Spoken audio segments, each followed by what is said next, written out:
नमस्कार दर्शक बंधु। कुंभ मेला विश्वर सबुठारु बड़ मेला कुंभ मेला।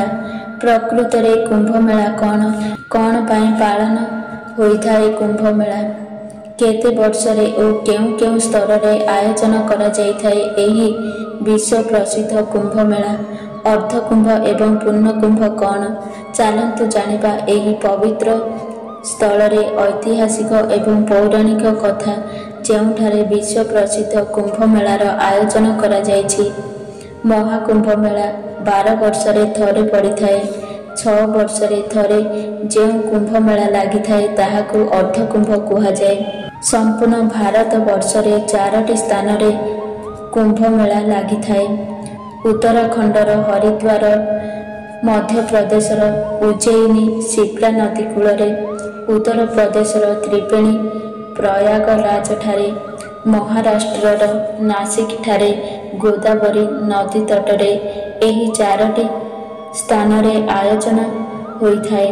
महाकुंभ मेला प्रति 12 वर्षरे 4 थर एही 4टी स्थल रे मना जाइथाए। कुंभ मेला 2025 जानुआरी एही महाकुंभ मेला प्रयागराज ठारे आयोजित हेउछि।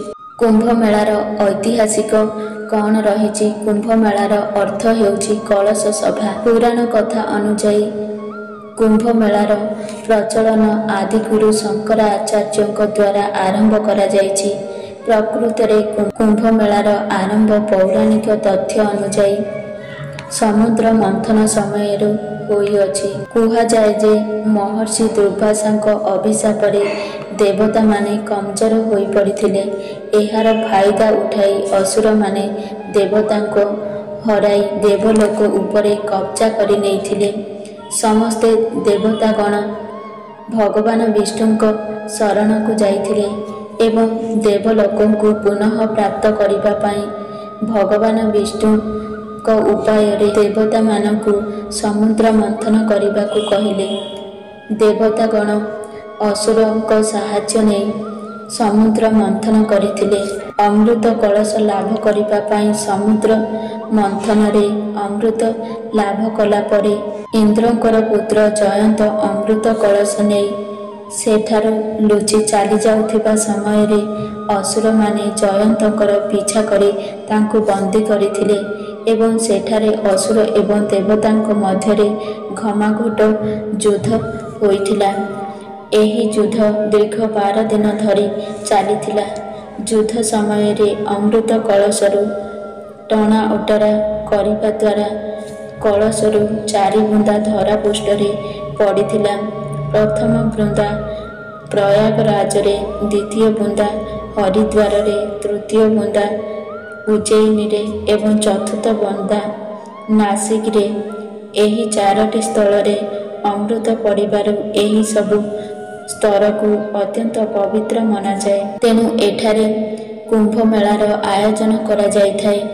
देवता एवं असुर मानक मध्यरे 12 दिन धरी जेउ युद्ध चलीथिला कुहाଯାଏ सेही 12 दिन पृथ्वी रे 12 वर्ष सहित समान होइथाए। तेणु 12 वर्षरे थरे महाकुंभ मेलार आयोजन करा जाइथाए। कुंभ मेलार तिथि निर्धारण किछि एही भଳି होइथाए। कुहाଯାଏ जेतेबेले अमृत कलश पाई देवता एवं असुर मध्यरे युद्ध होइथिले सेही समय रे अमृत कलश अमृत पड़िबार चंद्रदेव रक्षा करिथिले। गुरु कलश को लुचाइथिले। सूर्यदेव कलश फाटिबारु रक्षा करिथिले एवं शनिदेव इंद्रଙ୍କ कोपरु कलश को रक्षा करिथिले। सेथिपाई जेतेबेले एही ग्रह मानकर प्रवेश गोटिए राशि रु अन्य राशि को होइथाए सेतेबेले कुंभ मेला आयोजन करा जाइथाए। 4टी पवित्र स्थल मध्यरु जेउ स्थल रे कुंभ मेला लागिबो ताहा एही सबु राशि उपरे बा नक्षत्र उपरे निर्धारित करा जाइथाए। कुंभ मेलार निर्धारण रे सूर्य एवं बृहस्पतिଙ୍କ गणना सबुठारु अधिक मना जाए। जेतेबेले सूर्य एवं बृहस्पति गोटिए राशि रु अन्य राशि को प्रवेश करिथांती सेतेबेले कुंभ मेला आयोजन करा जाइथाए। ଏହାର ଆଧାର ଅନୁଯାୟୀ ସ୍ଥାନ ଏବଂ ତିଥି ନିର୍ଦ୍ଧାରଣ କରାଯାଇଥାଏ।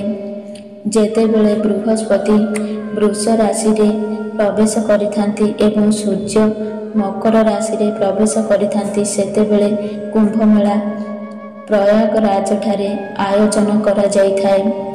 ଯେତେବେଳେ ସୂର୍ଯ୍ୟ ମେଷ ରାଶିରେ ଏବଂ ବୃହସ୍ପତି କୁମ୍ଭ ରାଶିରେ ପ୍ରବେଶ କରିଥାନ୍ତି, ସେତେବେଳେ କୁମ୍ଭମେଳା ହରିଦ୍ୱାରରେ ଲାଗିଥାଏ।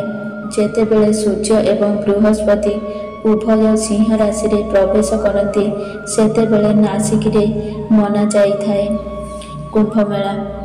ଏହାପରେ ବୃହସ୍ପତି ସିଂହ ରାଶିରେ ଏବଂ ସୂର୍ଯ୍ୟ ମେଷ ରାଶିରେ ପ୍ରବେଶ କରିଥାନ୍ତି, ସେତେବେଳେ କୁମ୍ଭମେଳା ଉଜ୍ଜୟିନୀରେ ଉପସ୍ଥାପନ କରାଯାଇଥାଏ ବା ଆୟୋଜନ କରାଯାଇଥାଏ। ସାରା ଗ୍ରହମାନଙ୍କ ମଧ୍ୟରେ ସୂର୍ଯ୍ୟ ଏବଂ ଗୁରୁ ଏବଂ ଶନିଦେବଙ୍କର ବିଶେଷ ମହତ୍ତ୍ୱ ରହିଛି ଏହି କୁମ୍ଭମେଳା ପାଇଁ। ବର୍ତ୍ତମାନ ଚାଲନ୍ତୁ ଜାଣିବା କୁମ୍ଭମେଳା କେତେ ପ୍ରକାର ଓ କ'ଣ କ'ଣ। କୁମ୍ଭମେଳାକୁ ମୁଖ୍ୟତଃ ଦୁଇ ଭାଗରେ ବିଭକ୍ତ କରାଯାଇଛି। ପ୍ରଥମ ହେଉଛି ଅର୍ଦ୍ଧ କୁମ୍ଭମେଳା ଏବଂ ଦ୍ୱିତୀୟ ହେଉଛି ପୂର୍ଣ୍ଣ କୁମ୍ଭମେଳା। 6 ବର୍ଷରେ ଥରେ ଯେଉଁ କୁମ୍ଭମେଳା ହୋଇଥାଏ ତାକୁ ଅର୍ଦ୍ଧ କୁମ୍ଭମେଳା କୁହାଯାଏ। ଅର୍ଦ୍ଧ କୁମ୍ଭମେଳା ହରିଦ୍ୱାରର ପ୍ରୟାଗରାଜରେ 6 ବର୍ଷରେ ଥରେ ହୋଇଥାଏ। ଆଉ 12 ବର୍ଷରେ ଥରେ ଯାହା ହୋଇଥାଏ ତାକୁ ପୂର୍ଣ୍ଣ କୁମ୍ଭମେଳା କୁହାଯାଏ, ଯାହା ପ୍ରୟାଗରାଜର ତ୍ରିବେଣୀଠାରେ ହୋଇଥାଏ, ଯାହାକି ହେଉଛି ମୁଖ୍ୟତଃ ରୂପରେ ହରିଦ୍ୱାରରେ, ପ୍ରୟାଗରାଜର ନାସିକ, ଉଜ୍ଜୟିନୀ ଏହି 4ଟି ସ୍ଥଳରେ ଥର ଥର କରି ଅଲଗା ଅଲଗା କରି ଆୟୋଜନ କରାଯାଇଥାଏ। ଦର୍ଶକ ବନ୍ଧୁ, ଯଦି ମୋ ଭିଡ଼ିଓ ଆପଣଙ୍କୁ ପସନ୍ଦ ଆସେ ତାହେଲେ ଭିଡ଼ିଓକୁ ଗୋଟେ ଲାଇକ୍ କରନ୍ତୁ ଏବଂ ଆମ ଚ୍ୟାନେଲକୁ ସବସ୍କ୍ରାଇବ୍ କରନ୍ତୁ ଏବଂ ସାଙ୍ଗମାନଙ୍କୁ ଅଧିକରୁ ଅଧିକ ସେୟାର କରନ୍ତୁ। ଏହିଭଳି ମୋଟିଭେସନ୍ ଭିଡ଼ିଓ ଦେଖିବା ପାଇଁ ଜୟ ଜଗନ୍ନାଥ।